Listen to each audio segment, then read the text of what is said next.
परिमयीकरण समझेंगे। हम लोग क्या समझेंगे? परिमयीकरण। तो परिमेयीकरण कैसे किया जाता है ये सीखना है। परिमेयीकरण करें।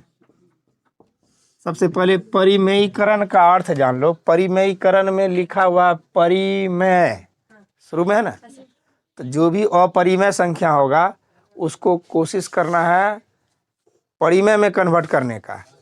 इसका सिद्धांत होता है कि जब जैसे ये हमारा अपरिमेय संख्या है, ये कौन सी संख्या है? अपरिमेय संख्या।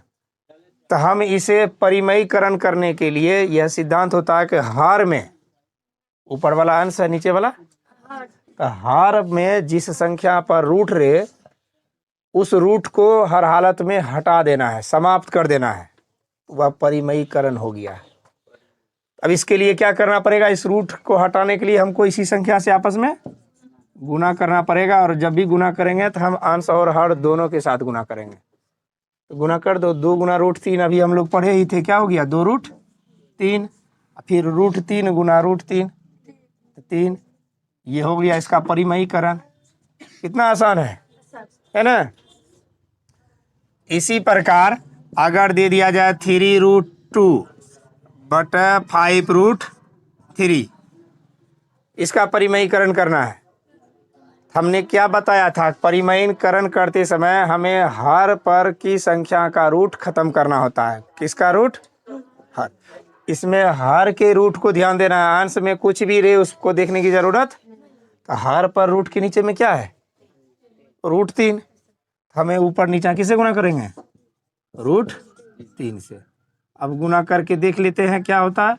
गुना कर दो, ये 3, अब बाहर में, इसके बाहर में, रूट के बाहर में क्या है?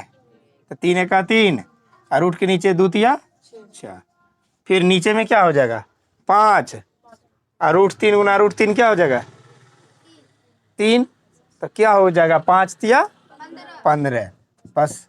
अब ये कटने वाला भिन्न में देख रहे हो, कटा भी सकते हैं।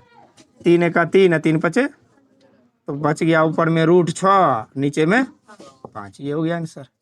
किसी को दिक्कत? इसी तरह अब हमारे पास अगर यह प्रश्न रह जाए, रूट 8 बटे 3 रूट 6, क्या हो गया? 3 रूट। इसका परिमेयीकरण करना है। कैसे करेंगे हम लोग? ऊपर नीचे किस पद से गुना करना है?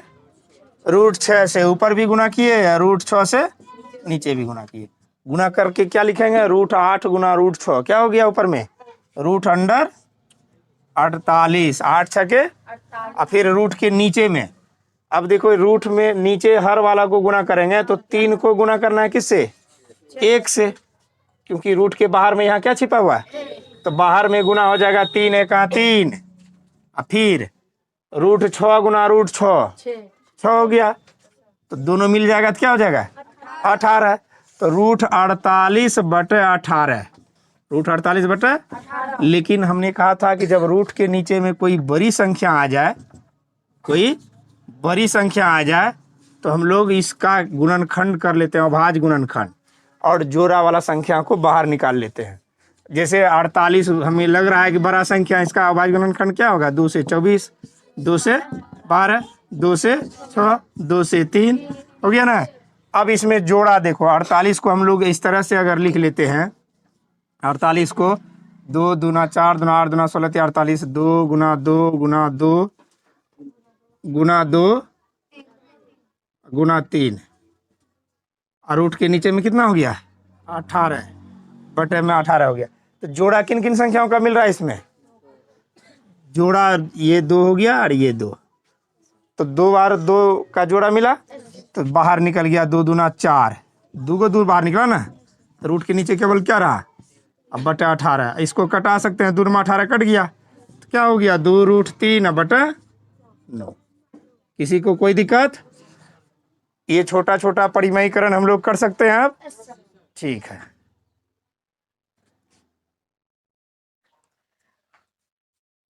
हम लोग आज समझेंगे परिमेयीकरण कैसे किया जाता है।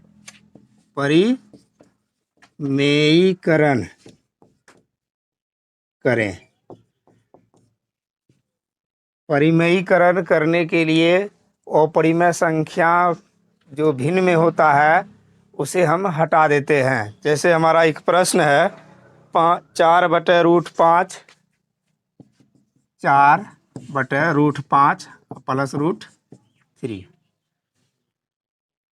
परिमयीकरण करने के लिए यह शर्त होता है कि किसी भी भिन्न में हर पर अगर रूट हो, हर पर कोई पूर्णांक में रूट दिया हुआ है, रूट में, ऐसी स्थिति में हम क्या करते हैं, इसके रूट को समाप्त करते हैं। और रूट समाप्त करने के लिए जिन पदों पर रूट होता है उस स्वयं उसी से गुना करना है। लेकिन यह ध्यान रहे कि अगर यह चिन्ह प्लस है तो उसका चिन्ह विपरीत कर देंगे, माइनस कर देंगे। चिन्ह में माइनस रहेगा तो फिर क्या कर देंगे, प्लस कर देंगे। जैसे इसका परिमयीकरण करना है तो हमें हर वाले पद से ही गुना करना है। हर में क्या है, √5, अब +√3 है तो चिन्ह बदल दिए, क्या हो गया, फिर नीचे भी वही करना है, √5 -√3। कोई दिक्कत, हर वाले पद से ही ऊपर नीचा गुना करना है। लेकिन हमेशा ध्यान रहे कि जब चिन्ह में प्लस रहे हम माइनस लेते हैं, अगर चिन्ह में माइनस रहे तो क्या लेते हैं, प्लस लेते हैं। इसको गुना कर देते हैं। अब हम लोग गुना जान रहे हैं कि अंश वाला गुना अंश के साथ, हर का गुना हर के साथ। तो 4 का गुना हो जाएगा किसके साथ, √5 -√3 के साथ। फिर √5 +√3 का गुना हो जाएगा किसके साथ, √5 -√3 के साथ। कोई दिक्कत, अब ये गुना कर लेते हैं। √4 को √5 से गुना करेंगे तो क्या हो जाएगा, 4 × √5 गुना करके देख लेते हैं रट में। 4 × √5 क्या हो गया, 4√5, क्योंकि बाहर वाला पद बाहर से गुना होगा। यहाँ 1 है ना तो 4 हो गया, रूट के अंदर 5 है, 4√5। उसी प्रकार 4 को गुना करेंगे हम -√3 से तो क्या हो जाएगा, -4√3, चूंकि माइनस में अनुमान तो -4√3। ये ऊपर वाला गुना हो चुका है। नीचे में जब भी हम गुना करेंगे तो गुना को आसान करने के लिए हम फॉर्मूला का इस्तेमाल करेंगे, सर्वसमीका। जैसे इसमें लिखा हुआ √5 +√3 और √5 -√3। तो एक सूत्र हम लोग पढ़े हैं, a + b × a - b सूत्र होता है, a + b × a - b बराबर a² - b²। हम लोग ये फॉर्मूला पढ़े हैं, चूंकि a + b × a - b बराबर a² - b²। जब कोई दो पद एक बार जोड़ में रहे एक बार घटा में रहे तो उसका सीधा शॉर्ट फॉर्मूला होता है a² - सेम वही देखो, √5 +√3 प्लस में भी है, √5 -√3 एक ही पद है लेकिन एक बार जोड़ में है एक बार घटा में। तो ऐसे तथ्य को गुना करने का शॉर्ट तरीका क्या है, a² - b² पे रख देंगे मान। तो a का मान हमारा क्या हो जाएगा, √5, और b का मान क्या हो जाएगा, √3 a² -b²। अब हम मान रख लेते हैं इसका, 4√5 ऊपर में है ही, -4√3 बट √5 का स्क्वायर अभी हम तुरंत पढ़ाए थे पहले, √5 का स्क्वायर 5 क्या हो जाएगा, और √3 का स्क्वायर 3। तो यहाँ √5 के स्क्वायर के बदले में 5 और √3 के स्क्वायर के बदले में, तो 5 में से 3 घटा देंगे क्या हो जाएगा, 2। हम इसे और आगे ले जाते हैं, लिख देते हैं 4√5 -4√3 बटा 5 में से 3 घट गया, क्या हो गया, 2।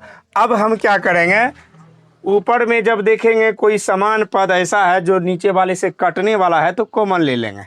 ऊपर में 4 दोनों के साथ है ना, तो 4 हम कॉमन ले लेते हैं। क्या ले लेते हैं, कॉमन।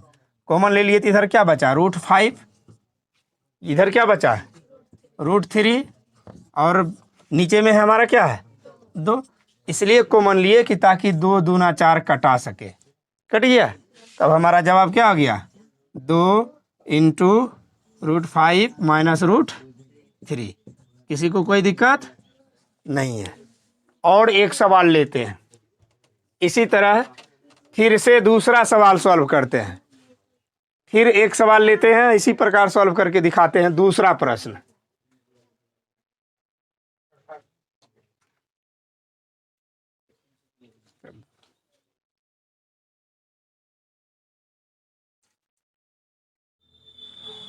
हमें 6/3√2 - 2√3 का क्या करना है? परिमयीकरण। हम लोग जानते हैं कि परिमयीकरण करने के लिए किसी भी भिन्न के हर में जो पद दिया रहता है हूबहू उसी से गुना करते हैं। शर्त ये रहता है कि अगर यह प्लस में है तो वहाँ माइनस में लेते हैं, और माइनस में रहता है तो प्लस में। तो इसे गुना करना है किससे? 3√2 माइनस की जगह ले लेंगे प्लस, फिर 2√3 बटे, फिर सेम वही पद लेंगे जो हमारा ये हर के रूप में है, सेम होना चाहिए, डिफरेंट जरा भी नहीं। 3√2 प्लस 2√3। अब ये देखो, इससे गुना से इस भिन्न पर कोई फर्क नहीं पड़ेगा। अगर सेम पद है, इसको दोनों को ऊपर नीचे कटा देंगे तो कटेगा कितना बार में? एक बार में। और यह संख्या एक से गुना होगा तो किसी संख्या के एक से गुना करने के बाद वही संख्या प्राप्त होता है। अगर पूछा जाए कि हम गुना क्यों करेंगे, तो हम गुना कर रहे हैं इसके रूट को, हर वाले रूट को समाप्त करने के लिए। हर में जो रूट है उसको क्या करने के लिए? समाप्त करने के लिए। तो हम इसे बराबर पद से अब गुना कर रहे हैं, तो गुना कर लेते हैं। ऊपर को ऊपर वाले पद से गुना कर देंगे। 6 गुना 3√2 प्लस 2√3। फिर नीचे वाले पद को आपस में गुना कर लेते हैं परस्पर एक दूसरे से। 3 -